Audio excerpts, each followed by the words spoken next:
on the evening of September 27th, 1989, in the city of Voronej, located 280 miles southeast of Moscow, an event occurred that shocked not only the locals, but the entire Soviet Union and the world.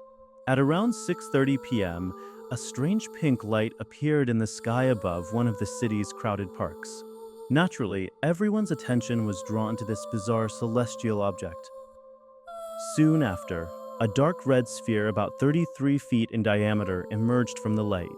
Circling above the park, a section of the sphere suddenly became transparent like glass. According to eyewitness accounts, a being appeared, about 10 feet tall, with a large silver suit, a small head, and 3 eyes, observing them. The people of Voronej were in shock at the sight of the UFO hovering above the park, especially after seeing the entity clearly watching them. Unlike typical UFO stories, this flying object slowly descended towards the center of the park and opened its door. The being that had been observing from above now stepped out, accompanied by what seemed like a small robot. Among the children gathered around the craft, one could no longer contain his fear and started screaming.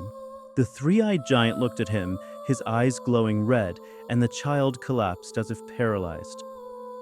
This incident caused further panic among the children and adults, leading to chaos. The alien then returned to his ship, this time holding an object resembling a weapon. He pointed it at one of the screaming children, and in full view of everyone, the child vanished. After the panic and the subsequent escape of the crowd, the beings re-entered their UFO and flew away. Fortunately, the child who had vanished reappeared once the UFO left. This event led to sleepless, fearful nights for the entire city. When the story appeared in the Soviet newspaper TASS the following day, it caused a national uproar.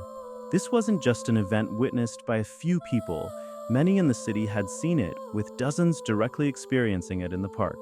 The next day, the military quickly moved into the city, and an official investigation began.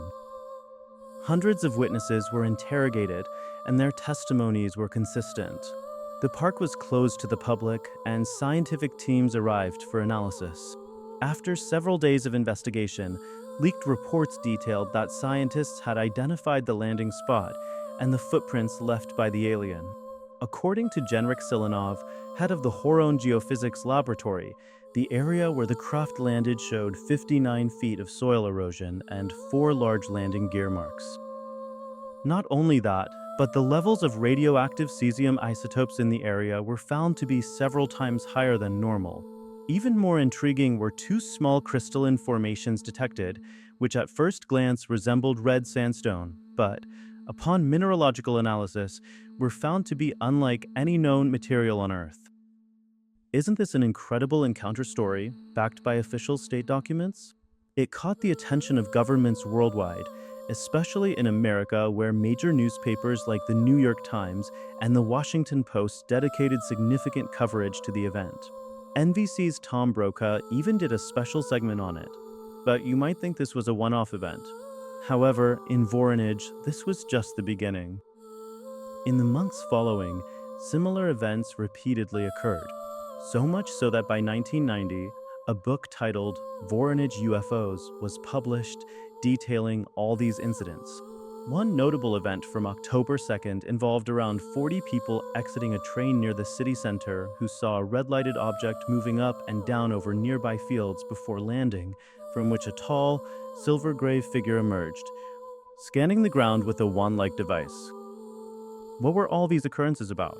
Why were such sci-fi-like scenes happening? You might think this was limited to Voronej, but you'd be wrong. Similar UFO sightings were reported across the Soviet Union throughout the late 1980s. From ordinary citizens to pilots, air traffic controllers, astronomers, and even military personnel all had encounters documented. How did such a surge in reports come about? Was there sudden interest from aliens in the Soviet Union? Some experts link this unusual increase to the Glasnost policy introduced by Mikhail Gorbachev in 1986, aiming for increased transparency among institutions and the media. But this explanation might seem forced. Those suggesting this theory generally hold that the Soviet government saw UFOs as nonsense, so they fabricated the story to test the new transparency policy. However, this view is historically incorrect. Contrary to what these theorists believe, the Soviets took UFOs very seriously, especially Yuri Andropov, who was obsessed with them. Andropov, born in 1914, was not just any ambassador, but a KGB agent tasked with orchestrating the 1956 Hungarian Revolution. Known as the Butcher of Budapest for his harsh methods, he later became KGB chief in 1967 and essentially ran the country after Leonid Brezhnev's stroke in 1975 until his death in 1984. Andropov was not only ruthless, but also deeply interested in UFOs. From his time as KGB chief, his desk always had UFO files he meticulously studied, including reports from around the globe. In 1978, he established two committees to monitor UFO sightings across the USSR, one civilian and one military. All 4 million serving soldiers were to report any UFO incidents. One officer remarked, thanks to Andropov, the entire Soviet Union became a vast listening post. These reports led to the creation of what would be known as the Blue Files, a database of thousands of UFO incidents from 1978 until the Soviet collapse in 1990. One notable event from this archive occurred on September 20th, 1977, in Petrozavodsk, where a mysterious light ball appeared above the city.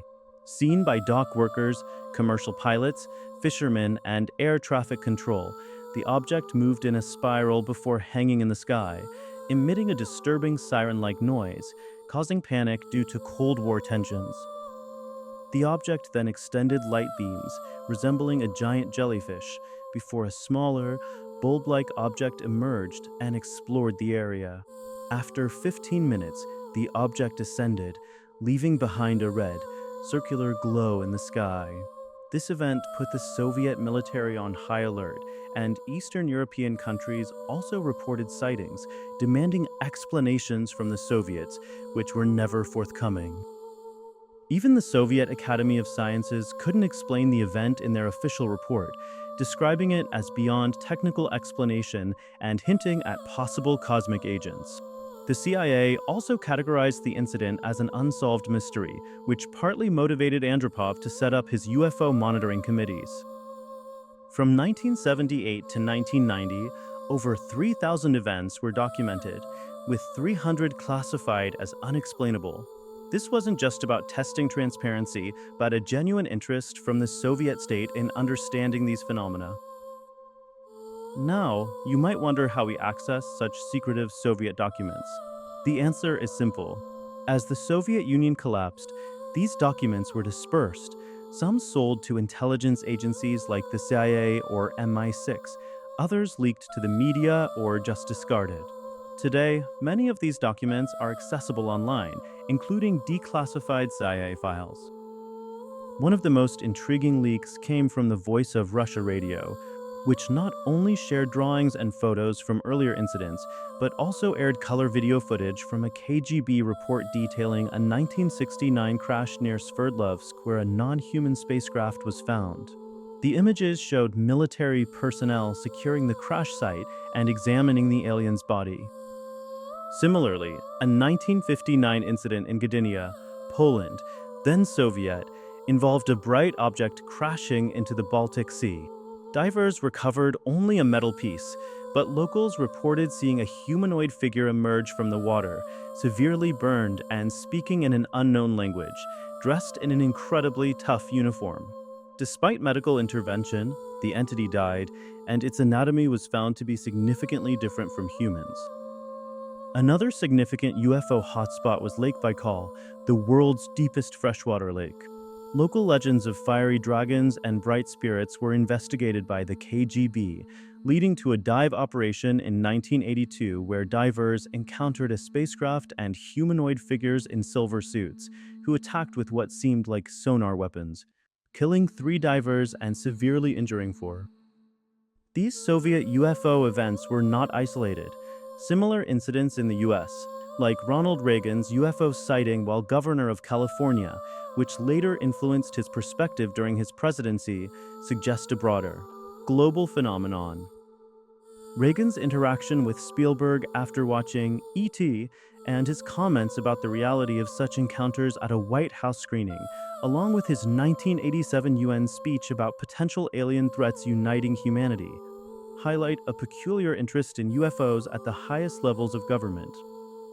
The recent increase in official disclosures and congressional testimonies from pilots indicate that we might be approaching a significant revelation about our place in the universe. I hope to see these days in my lifetime, preferably with friendly aliens. Thank you for watching. If you enjoyed this content, please like, subscribe, and comment. Take care until next week's video.